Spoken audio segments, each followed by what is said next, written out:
Kanaaf amma gara barnoota keenyatti yeroo darbe comment irratti wanta isin gaggaafatan hedduusaa akka baay'ina keessanitti ilaalee isiniif deebiseera. So har'as gaaffii namoonni baay'een keessan gaafatan irratti hundaa'ee gaaffii lamaan tokko isin deebisuuf dhufeera. Barnoota guyyaa har'aa kanatti baay'ee akka itti gammaddaniif hedduu akka isinitti tolu nan beeka. Kanaaf namoonni yeroo nagaafattan akkamitti keessattuu sooshaal miidiyaa garaagaraa yeroo fayyadamnu FB'n isa guddaadha. Karaa nuti baay'ee fayyadamnu ittiin namoota hojii wal arginutti yaada keenya ibsannu keessaa tokko feesbuukiidha.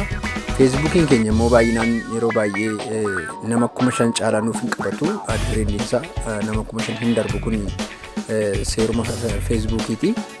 Yeroo maachii kireet ta'u jechuudha. Kanaaf hordoftoota kana caalaa akkamitti qabaannee akka yaada garaagaraa keenya irratti ibsannuu fi hordoftoota kana hedduminaan qabaachuudhaaf immoo maal gochuu qabna isa jedhuuf peejii banachuu qabna.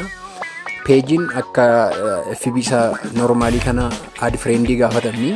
Peejii jechuun namoonni laayik duwwaa godhaniiti hordoftoota keessan ta'u, namni laayik siin godhe kamii hordoftoota keessan ta'a. Kanaaf amma 50,000 60,000 amma miiliyoona meeqaatti argattanii jennaan namni hordoftoota keessan ta'uu hin danda'a jechuudha.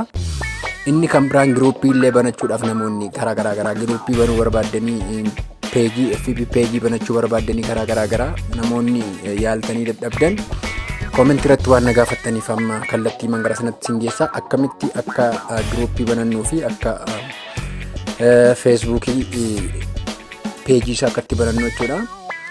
Okay, asumaan kanan isinitti mee darbu akkamitti feesbuukii akkamitti akka haaka godhan feesbuukii duwwaatuun ta'in telegiraamii fi imoo waatsaappii waan garaagaraa illee akkamitti akka haaka godhan yeroo itti aanutti hin baranna. Yoo kan gubate illee jiraate akkamitti akka deebi'uu danda'u wal wajjin hin baranna. Har'aaf garuu akkamitti akka peejii banan wajjin baranna. Kanaaf kallattii mana ammaa gara FB dhaqa. Okay, FB keessa yeroo galtan kun kanatti yeroo seentan akkanatti isinii fida.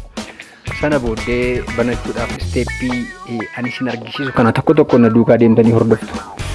So karaa harka mirga karaa oliitti kan jirtu tuqaa masmara 3 kan fakkaattu kanatti buutu. Sana booddee isinii bana jechuudha. Gara siitingii seenaa jirra amma wal wajjiniini. Kanaaf okay amma nu banaa jira. Okay, akka kanatti arginu banee booddee kunoo yeroo darbe siitingoota garaagaraa as keessa jira illee hedduu isaanii barannee irraa ammas namoonni barbaadda yoo jiraatan irra deebiidhaan isinii dhiyeessuu hin danda'a. Siitingoota hedduun nu fayyadan as keessa hedduun isaanii jiru. Akkamitti maal akka goonuu maal wanti jedhan. Kanaaf amma ergee gara kanatti nu fidee booddee maal gochuu qabna? Gara gadiitti ergee deemnee booddee kunoo iddoo kanatti pages kan jettu kanatu argama. Videos kan jedhu kan jallaachuudha. Page kan jedhu kan argina. Page sanatti cuqaasna. Yeroo page sanarratti cuqaasnu kunoo bifa kanaan ammas nu bana jechuudha. Waaw, kunoo bifa kanaa yeroo kanatti nu banu directly maal gootu page sana banachuudhaaf ammas create page kan jedhu kunoo mallattoo kanaan booldi ta'een argama. Isatti buuna yeroo tokkoo fi create page kan jedhu kanatti buuna. Okay, peejii banachuun egaa waa hedduuf akka nama fayyadu namoota peejii gurguddaa qaban yookaan laayikii gurguddaa qaban irraa arguu dandeessu. Namoonni baay'een isaanii FB noormaalii namni fayyadamu nama muraasa duwwaadha. Peejiidha jechuudha namni kan fayyadamu baay'inaan hordoftoota hedduus followeroota hedduu namaaf qabata gadi ta'ee fi kanaaf akkanatti create peejii kana irratti cuqaasnee nu bana jechuudha. Okay, yeroo xinnoo nu eegaa. Okay, wow,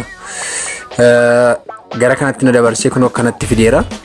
Yeroo inni bifa kanaan fidu yaa'as karaa harka mirga karaa gubbaatti kan argamu kana skip jettanii yoo darbitan homaa rakkoo hin qabu.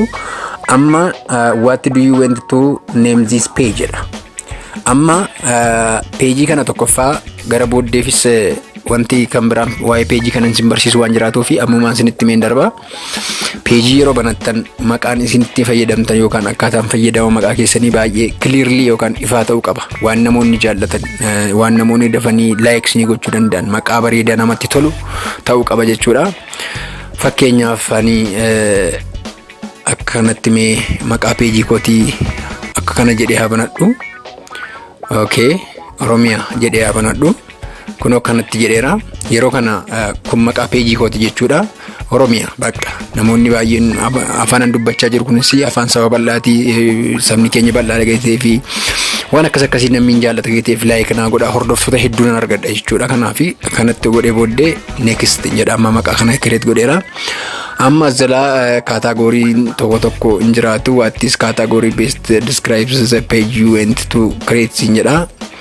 As keessaa yaa'u egaa waa matee filattaa for example an artii edeen filadheen darba. Okay. Kanaaf maqaan yeroo banatan maqaan keessan maqaa bareedaa maqaa nama hawwatu yoo ta'e gaariidha. Akkamitti peejii kanarratti followers illee yookaan hordoftoota akkamitti akka hedduminaan yeroo muraasa gidduutti yeroo lakkaa'amtu gidduutti torbii tokko lama waan caalli gidduutti akkamitti akka hedduu isaanii horachuu akka dandeessan namoonni hordoftoota keessan akkamitti akka isaan ta'anii yeroo taanutti hin baranna. Sorry. Kanaaf amma next jedhee darbuu hin danda'a iddoo kanatti. Okay, next jedhee darba. Steepii kana hordoftanii duukaa deemtan peejii ajaa'ibaa banattu. Peejii yeroo fayyadamtan akka FB san normaalii caalaa baay'ee itti gammaddu namatti tola. Hordoftoota baay'ee isin qabaattu, laayikii hedduun qabaattu. Kanaaf asitti do you have a website for Oromiyaa jedha. Website yoo qabaattan hin gashitu. Qabdan ta'e immoo next jettanii darbuu dandeessu kun akkanatti next jedheen darbe.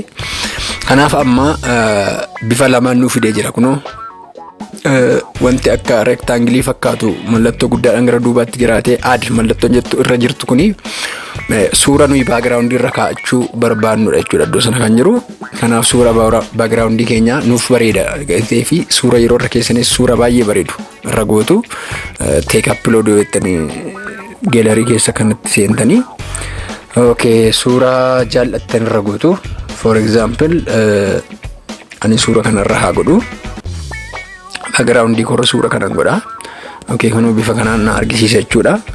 Yeroo suura irra godhattan suura bareedaa egaa maqaa bareedaa suura bareedaa kan jedhee irra deddeebi'ee isinitti himuu fi namoonni illee waan ijatti toluu fi waan yeroo dubbisan namatti tolu baay'ee like namaa godhu hordoftoota argachuudhaaf hamma ta'ee jirutti jechuudha. Waan akkasii fayyadamuu qabna. Kunoo ammas Oromiyaa kan jedhu kana fuuldura mallattoo bifa geengoodhaan kan jedhu mallattoo ida'uu kanatti buuneetu ammas profaayilii keenya isa originaalii namoonni argan isa fuuldura taa'u irra godhanna jechuudha. Okay, sana godhachuudhaaf ammas kana keessa seenee suura tokko haa barbaadadhu. Okay, suura kanarraa haa godhadhu. Suura baay'ee bareedaa kana. Okay, akka kanatti gootanii booddee save irratti jettu jechuudha yeroo bifa kanaan isinii fidu. Amma peejii keenya banachaa jirra. Peejii banannee booddee akkamitti hordoftoota akka argannullee hin jiraata. Amma kun akkuma isin argaa jirtan backgrounding kun haala bareedaa irra taa'eera. Profiling kun haala isin argaa jirtan kanaan irra taa'eera. Baay'ee tokko waan namatti toludha yaa waaw. Kanaaf amma only dan jechuutu naafa jechuudha. Hordoftoota kiyya akkan deemaa jiru kanatti steepii kanatuun na duraa hin dogoggoriin duukaa deemtanii hordoftu. Amma gara kanatti nu dabarseera. Kunoo irra keessa kana addis kan jedhu jira, notification kan jedhu jira, news feed kan jedhu jira, more kan jedhu jira, bifa setting kan jira. Beeksisni garaagaraa bifa notification jettu kana biratti dhufee nu gala. Kan message illee irra keessa kanatti news feeding kun immoo peejii sana irratti wantoota namoonni post godhan sanuu arginuu fi sanuu like comment namaa goonu kan keenyas immoo irratti argamudha inni. Kanaaf amma kunoo wajjallaa kana postis kan jedhu kanatti hojjetan postii karaa isin gootan footoo karaan itti jirtan footoo seedu karaan footoo gadhiisuu dandeessu. Profaayilii keessan kunoo bifuma kaameraa profaayilii Oromiyaa bukkee jiru kanarratti cuqaastanii jijjiirratti profaayilii keessanii views asiin kunoo asiin jira. Edit peejii keessan edit gochuu barbaaddan kunoo as keessa galtanii maqaa keessan edit peejii kanaan maqaa keessan edit gochuu dandeessu. Barreeffama duwwaa post gochuu barbaaddan ergaa mataa keessanii dabarsuu barbaaddan create post kan jedhu kunoo fuuldura kana kan argamtu kana isheerratti barreessitanii booddee kunoo kanatti irratti cuqaastanii sana booddee isiniif fida jechuudha. Bifa barreeffama barbaaddan kunoo asirratti barreessitanii ammas kunoo fakkeenyaaf kana barreessu ammallee kana erga gootanii booddee suura biratti fayyadamuu barbaaddan kunoo photos or video kan jedhu video barbaadu gargaaruu barbaaddan barreeffama kana biratti kana fayyadamuu dandeessu. Add location naannoo jiraattan jechuudha. Feelingii garaagaraa waan akka kana fayyadamuu dandeessu. Yoo kana hin taane garuu waan kana fayyadamee for example kanuma duwwaa post gochuu barbaade kuno Oromiyaa dhiyaa jalatti post mallattoo jettu kanatti bu'a jechuudha. Kana booddee asii skip gootu. Waaw. Asii kara gubbaa kana si'a tokko close gootu. Mallattoon close argamte irra keessanii. Amma akkatti post godhan illee kuno. Okay. Bifa kanaan kun Oromiyaa kan jedhu iddoo kanatti post goone irra kanatti namoonni like godhu iddoon comment jira iddoo waan garaagaraa jira. Ammas suura garaagaraa gadhiisuu barbaadan sana wajjiniin kun create post kana fuuldura kanatti yoo buutan suurota garaagaraa kun bifa kanaan siniifida. Suura kana irratti okay gootee next gaafa gootan dansinii godha bifa kanaan haala ajaa'ibsiisaadhaan yaa'u page keessan akka kanatti banachuu hin dandeessu.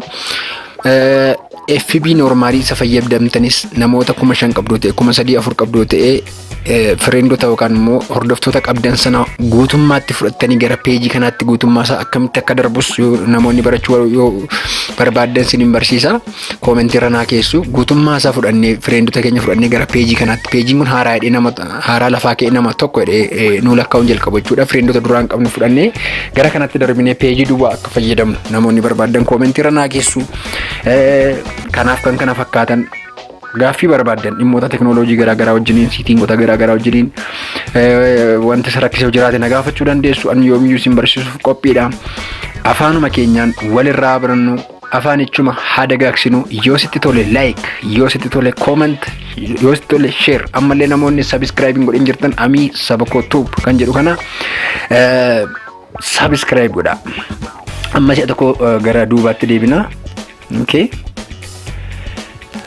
Si'a tokko keessaa ba'ee gara duubaatti deebi'ee isin argisiisa. Okay. Amma kanumatti fufee yaa'u akkatti groupii banatan asumaan sin barsiisee darba yeroo kan biraan tini jechuu korra. Sa'aatiin dheeratus yaa'u irra teessanii yoo barattan sin fayyada because barumsa dhagaytee fi waan daqiiqaa 10 hin guunne waan daqiiqaa 7-8 gidduutti waa hedduu barattu. Kanaaf ammas kara harka gubbaa mallattoo sadii kanatti buutanii booddee kun groups kan jedhu kanatti buutu akka bifa kanaan siniif daa groups kanatti ergi dhuftanii booddee create kan jedhu kara gubbaa kana jira jechuudha. Kanaaf create kan jettu kanatti buutu gaafa kana kun kanatti siniif daa name your group dha. Ammas kun asitti groupii banachuun barbaade bifuma silaan maqaa barbaadan fayyadamuu dandeessu siniyaan fakkeenya sin argisiisu qofaaf kana fayyadama. Oromiyaa dheera mallattoo kaameraadhaan kan jiru kun immoo groupii sanaaf wanta nuyi irra kaawwannudha jechuudha. Suuraa keenya profaayilii keenya irra jechuudha. Kanaaf galerii keessa seenee kanatti naan filadha. Okay. For example suuruma tokko irra haa godhadhu. Okay. Suura bareedaa kanarra godhadha. Ammas groupii yeroo bantan groupii maqaa bareedaadhaa fi suura bareedaadhaa yoo banatan ariifidha. Hordoftoota argattu gootee jechuudha. Amma bifa kanaan suura koo irra naa godheera akkuma isin argitan. Waaw haala bareedaadhaan kunoo irra naa ta'eera. Choose privacy kan jedhu kuni waa murteessaadha. Private kana jalatti gadi buutanii only members can see who in the group and what they post kan jedhu kanarra yoo gootan sin duwwaaf gatii ta'ee fi kanaafi anyone can see who is in the group and what they post. Kanaaf public kan jedhu kanarra godhatu jechuudha. Public kan jedhu kanarra erga kanatti godhatanii booddee dan jettu iddoo kanaati. Groupiin haala kanaan banama jechuudha. Banaa irra amma kanaaf gara dhumaarratti gad dhufnee maal goona create kan jettu kanatti buuna jechuudha. Hordoftoota keenya ammallee steepii ani deemu kana duukaa deemtanii yoo hordoftan waan hedduu walirraa baranna.